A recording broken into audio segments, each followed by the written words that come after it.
আসসালামু আলাইকুম, স্বাগতম আরো একবার মাই ক্রিকেট ওপিনিয়নে। আমার দুপাশে বাংলাদেশ ক্রিকেটের বর্তমান সময়ের সবচেয়ে আলোচিত সমালোচিত দুজন ব্যক্তি এবং দুজন পাওয়ারফুল ব্যক্তি। এখন আজকের আলোচনার বিষয় হচ্ছে কে কার থেকে ক্ষমতাশীল, কে কার থেকে পাওয়ারফুল। আমার এক সাইডে আছে চান্দিকা হাথুরুসিং সিং, যিনি বাংলাদেশের এই মুহূর্তে হেড কোচ। আরেকজন আছে বাংলাদেশ ক্রিকেট বোর্ডের সভাপতি নাজমুল হাসান পাপন, হেড কোচ, যাকে যদি আমরা এখন স্বৈরাচারী কোচ হিসাবেও আখ্যা দেই, আমার সেই আখ্যাটা ভুল হবে না, এটা আমি কনফার্ম। চান্দিকা হাথুরুসিং সিং এখন যেইভাবে তিনি কোচিংটা চালাচ্ছে, সেটা একটা স্বৈরাচারী এবং এক না একতন্ত্র তিনি কায়েম করেছে আমাদের বাংলাদেশ ক্রিকেট টিমে। চান্দিকা হাথুরুসিং সিং এর ক্ষমতার বিষয়টা কেন আমি তুললাম, কেন এই বিষয়টা নিয়ে আলোচনা করতেছি, সে বিষয়টা আগে একটু খোলাসা করি। দেখুন, 2023 ওয়ানডে বিশ্বকাপে বাংলাদেশের জঘন্যতম পারফরমেন্স এবং ভরাডুবির পরও চান্দিকা হাথুরুসিং সিং তিনি তার চেহারে বহাল রয়েছে। যেখানে আমাদের কোচিং প্যানেলের অন্যান্য যারা স্টাফ ছিল তাদের চাকরিচ্যুত হয়েছে, তারা সবাই চাকরি হারিয়েছে, সেখানে কোনো এক অজানা কারণে কোনো এক শক্তির বলয় চান্দিকা হাথুরুসিং সিং তিনি তার চেয়ারে তিনি বহাল রয়ে গেছে। এখন আমার প্রশ্ন হচ্ছে, এই চান্দিকা কি আসলেই পাপনের থেকে পাওয়ারফুল, না কোথাও কোনো দুর্বলতা আছে, সেই দুর্বলতাটা চান্দিকা হাথুরুসিং এর কাছে বন্দি পাপনের? তা না হলে 2023 ওয়ানডে বিশ্বকাপে চান্দিকা হাথুরুসিং ছিল একটা বিজ্ঞানী এবং তার এক্সপেরিমেন্টের ফর্মুলা হিসাবে আমাদের ক্রিকেট টিমটাকে বেছে নিয়েছে। ক্রিকেট প্লেয়ারদের ব্যাটিং অর্ডার এতভাবে বাজেভাবে রদবদল করে টিমটাকে একটা ভুনা খিচুড়ি বানিয়ে, লেটা খিচুড়ি বানিয়ে পুরো পারফরমেন্সটাই নষ্ট করে দিয়ে বাংলাদেশকে বিশ্বকাপে লজ্জার ভরাডুবি এনে দিয়েছে।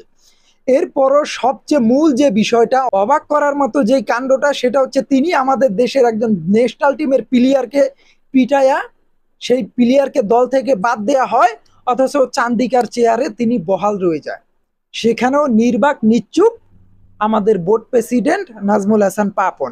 এরপরও 2024 এই টি-20 বিশ্বকাপে কোচিং এই চান্দিকা হাথুরুসিং এর সিদ্ধান্তগুলো, তার যে কোচিং এর যে ফর্মুলাগুলো যেগুলো নিয়ে প্রশ্নবিদ্ধ, এরপরও বাংলাদেশের এত বাজে পারফরমেন্সের পরও চান্দিকা টিকে যায় চান্দিকার চাকরি।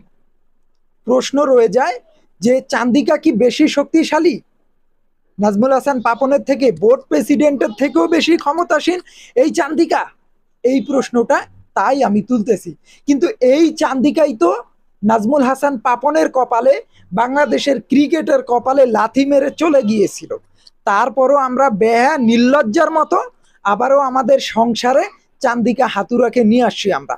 যেরকম কারো স্ত্রী বউ যখন স্বামীকে তালাক দিয়ে বের হয়ে যায়, অবাধ্য বউ যখন বের হয়ে চলে যায়, ঘর ছেড়ে বাইর হয়ে যায়, যেটা বাংলা ভাষায় বলি আমরা, সেইভাবে চান্দিকা হাথুরুসিং বাংলাদেশের ক্রিকেটটাকে ছেড়ে তিনি ওইভাবে বাইর হয়ে গেছিল। বেহা বেলাজার মতো তিনি পরপুরুষের হাত ধরে বাইর হয়ে গেছে এবং তার স্বামী বাংলাদেশ ক্রিকেট বোর্ড এবং বোর্ড প্রেসিডেন্টের কপালে লাথি মেরে এই সংসার ত্যাগ করে তিনি চলে গিয়েছিল। তারপরেও আমরা বেহা বেলাজা নির্লজ্জার মতো এই চান্দিকাকে আবার আমরা আমাদের সংসারে ওয়েলকাম জানিয়েছি। যেই কারণে এখন আমাদের পুরো সংসারটাই চান্দিকা এমনভাবে গ্রাস করে নিয়েছে, এমনভাবে তিনি হাঙুরের মতো খেয়ে নিয়েছে, যেখান থেকে এখন ফিরে আসাটা সংসারটাকে গুছানো খুব মুশকিল। এখন চান্দিকার এই ভূমিকা নিয়ে এত এত কাণ্ড ঘটানোর পরেও যখন চান্দিকা হাথুরুসিং যখন তার চেহারে বহাল থাকে, তখন প্রশ্নটা আসাটাই স্বাভাবিক যে বাংলাদেশ ক্রিকেটে কি পাপনের থেকেও ক্ষমতার অধিকারী এই চান্দিকা হাথুরুসিং বেশি পাওয়ারফুল পাপনের থেকে?